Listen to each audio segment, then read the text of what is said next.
So my role is very much like a social prescriber. So I have patients referred to me for non-clinical issues, and it could be anything from housing benefits, loneliness and isolation, social, the missing social activities, just about anything really. And I had one patient who I went to see.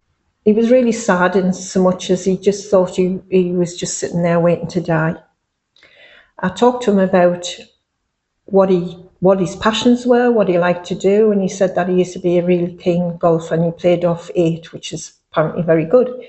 But he couldn't even go back to the golf club to have a coffee with his friends. He said it would break his heart. So anyway, I found that there was such a thing as a machine that would take him around the golf course, and actually he would be strapped into it and he would be lifted up and he could swing his golf club from there. So he started playing golf again, and then he went on holiday to Ibiza, and then he started swimming, and then he was going down the beach and on an adapted wheelchair, taking the dogs down to the beach up in Northumberland. So his life pretty much changed. He just went from sitting in the chair waiting to die to have some really great connections with passions that he'd had in the past.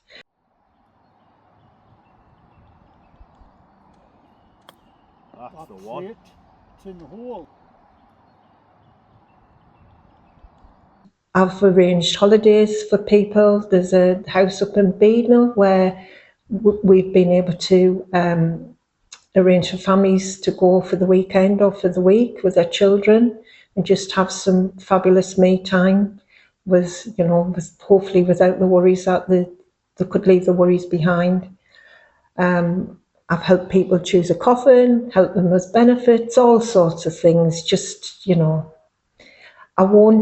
never ever say I can't do it. We were just left alone. We were a bit in shock as well because of the diagnosis. We were told to put Richard's house in order. So we sat and had to have like a chat about what Richard wanted for the future.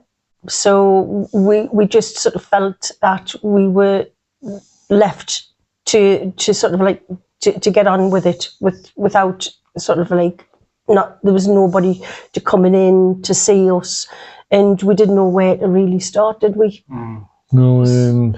So we spent a lot of time just talking, crying. We decided to go to speak with the GP with regards to what Richard's wishes would be medically.